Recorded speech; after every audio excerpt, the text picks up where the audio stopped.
Hi good morning student. मैं ब्रजेंद्र यादव आपको कक्षा 8 के सामाजिक विज्ञान विषय के पाठ 1 संसाधन को मैं आपको समझाने का प्रयास करूंगा।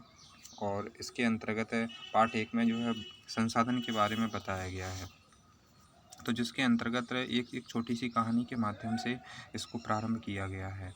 मोना और राजू अपना घर साफ करने में जो है अम्मा की मदद कर रहे थे। इन सभी चीज़ों को देखो तो आप देखेंगे कि कपड़े, बर्तन, अनाज, कंघा, शहद की बोतल, किताबें, इनमें से प्रत्येक उपयोगी हैं। मोना ने इसलिए ये महत्वपूर्ण किताबें, अम्मा ने कहा कि ये संसाधन हैं। संसाधन क्या हैं? ये अम्मा से राजू ने प्रश्न पूछा। अम्मा ने बताया कि प्रत्येक वस्तु जिसका उपयोग आवश्यकताओं को पूरा करने के लिए किया जाता है वह संसाधन है। अपने चारों ओर देखिए और संसाधन का निरीक्षण कीजिए। आप संसाधनों के विविध प्रकार को पहचानने में सक्षम होंगे। आपको प्यास लगने पर जो जल पीते हैं आप अपने घर में जिस विद्युत का उपयोग करते हैं, या जो स्कूल जाने के लिए पहुंचने के लिए उपयोग में किया गया रिक्शा, पाठपुस्तक, ये सब हमारे जो है संसाधन हैं। अर्थात हम कह सकते हैं कि प्रत्येक वस्तु जिसका उपयोग हम आवश्यकताओं को पूरा करने के लिए करते हैं वह संसाधन है। तो अपने हम चारों ओर अगर देखें तो हमें बहुत से संसाधन दिखते हैं। तो जैसे जल है, विद्युत है, सब्जियां या पाठ्यपुस्तक में से एक ऐसा है जिसमें कोई सभी वस्तुओं का जो है उपयोग हम अपने दैनिक जीवन में कहीं ना कहीं करते हैं, इसलिए वह उपयोगी हैं। और जो वस्तुएं हमारे दैनिक जीवन में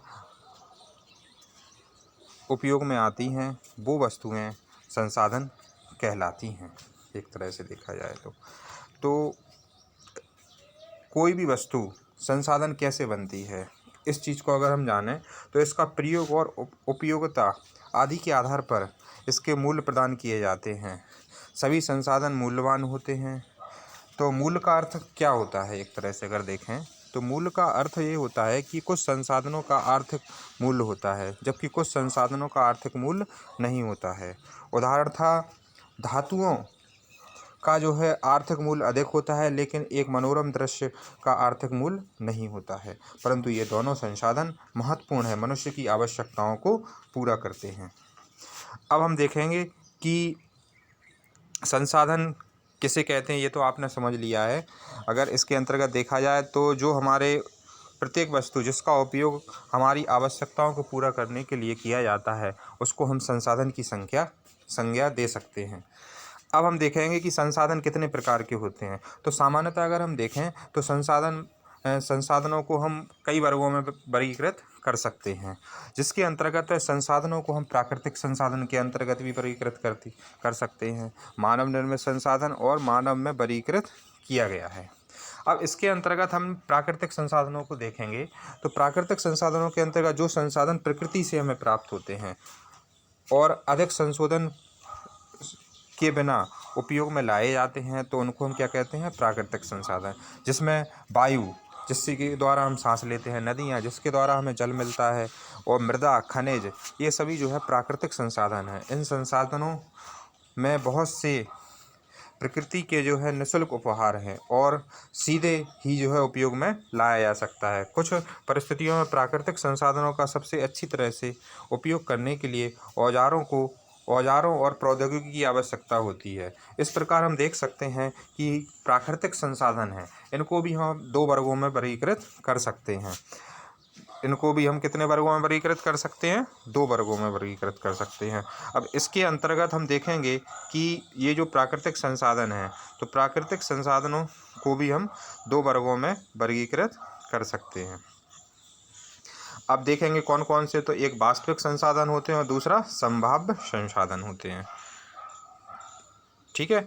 अब वास्तविक संसाधन देखिए बेटा, वास्तविक संसाधन वे संसाधन होते हैं जिनकी मात्रा हमें ज्ञात होती है और इन संसाधनों का इस समय उपयोग किया जा रहा है। जर्मनी के रूर प्रदेश में कोयले या पश्चिमी एशिया में जो है खनिज तेल, और महाराष्ट्र में दक्कन आदि, ये जो है हमारे वास्तविक संसाधन होते हैं।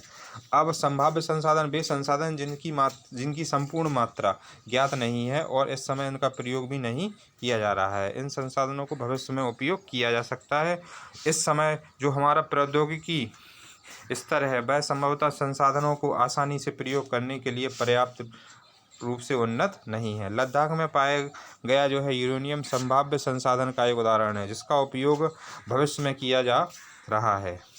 200 वर्ष पूर्व जो है तीव्र गति से चलने वाली पवनों को भी संभाव्य संसाधन है, किंतु आज ये वास्तविक संसाधन है। जैसे नीदरलैंड के पवन फार्मों में पवन चक्की के प्रयोग से ऊर्जा उत्पन्न की जाती है, और इस प्रकार के पवन ऊर्जा तमिलनाडु के नागरकोल और गुजरात के तट पर देखे जाते हैं। उत्पत्ति के आधार पर अगर देखें तो जो संसाधन होते हैं जैव और अजैव संसाधनों में बांटा गया है।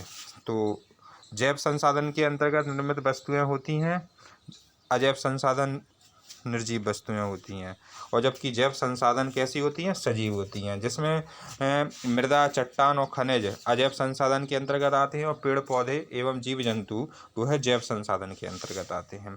तो प्राकृतिक संसाधनों को अगर विस्तृत रूप में देखा जाए तो जैसे संसाधनों के एक नवीकरणीय होते हैं और अनवीकरणीय स्रोत होते हैं, इनमें विभाजित किया जा सकता है। तो वे संसाधन जो शीघ्रता से नवीनीकृत अथवा पुनः पूरित हो जाएं, इनमें से कुछ असीमित हैं और कुछ उन मानवीय क्रियाओं को प्रभाव नहीं होता है, और जैसे सौर ऊर्जा, पवन ऊर्जा। लेकिन फिर भी नवीकरणीय संसाधनों में जैसे जल, मृदा, पवन का लापरवाही से अगर हम उनका उपयोग करें तो यह संसाधन जो है इनकी हमें कमी भी महसूस होती है। प्राकृतिक जल स्रोतों का सूखना आज विश्व में बहुत से भागों में एक बड़ी समस्या बन गई है। तो देखा जाए तो ऊर्जा के कुछ नवीकरणीय संसाधनों में नवीकरणीय संसाधन है और अनवीकरणीय। तो जिनका भंडार नवीकरणीय क्या है, जैसे पवन ऊर्जा है, सौर ऊर्जा है, इसके द्वारा जो भी हम अपना ऊर्जा के द्वारा हम विद्युत उत्पन्न या जो भी चीज़ें करते हैं तो उसको हम नवीकरणीय, मतलब जो हमारे संसाधन सीमित नहीं